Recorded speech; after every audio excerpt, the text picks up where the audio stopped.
So from my experience of, owning some iPhones here and there, there's always been one thing that I would always recommend every single person to do if for some reason their iPhone is having an issue, especially if their iPhone is having an issue where for some reason it's like kind of unexplainable, maybe some other people were kind of complaining about it, because before you actually go ahead and fix your specific iPhone that you own, you should probably consider going over to Apple's service repair program website and actually seeing if your iPhone is actually covered under any of these warranty programs or any warranty issues that Apple basically has. So number one, we all know Apple's, has their own self-service repair program. I would recommend every single person to probably not do that at first. If you're comfortable, fixing your phone or whatnot, then go for it. But the biggest thing is that if your iPhone does have an issue, and if it kind of falls under one of these service repair programs, Apple will fix your iPhone for free, and you probably won't even have to worry about it. Now, the highest end iPhone right now that is supported under one of these programs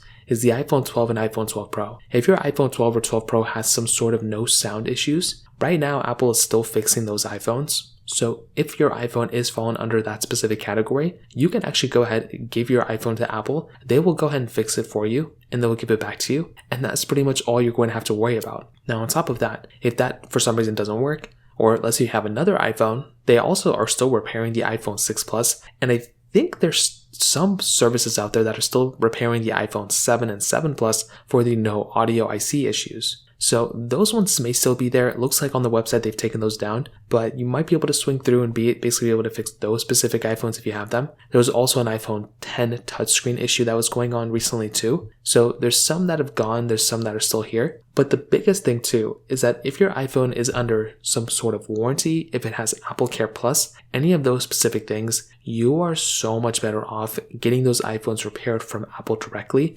rather than trying to fix those issues yourself. I probably would never, I can't think of a reason where, it would make sense to go and basically, fix your iPhone yourself when you could literally just go ahead and have your iPhone fixed from Apple. It would still be covered probably under some sort of warranty. And on top of that, with that specific iPhone, it'll still be able to, if you want to sell it later on for a little bit, for a profit or whatever the case is, you will have that type of capability in the future, which is another really awesome thing. So those are some really, really important things I'd recommend keeping, your mind on. I wouldn't recommend fixing your iPhone yourself. I'd probably recommend having Apple fix it if you can. So that pretty much covers it up. If you have any other thoughts or questions, let me know in the comment section below. Hit the like button, that'll mean so much, but definitely hit that subscribe button. More importantly than everything else, I love every single one of you guys. Hopefully I'll catch you guys in the next video. Peace out till then.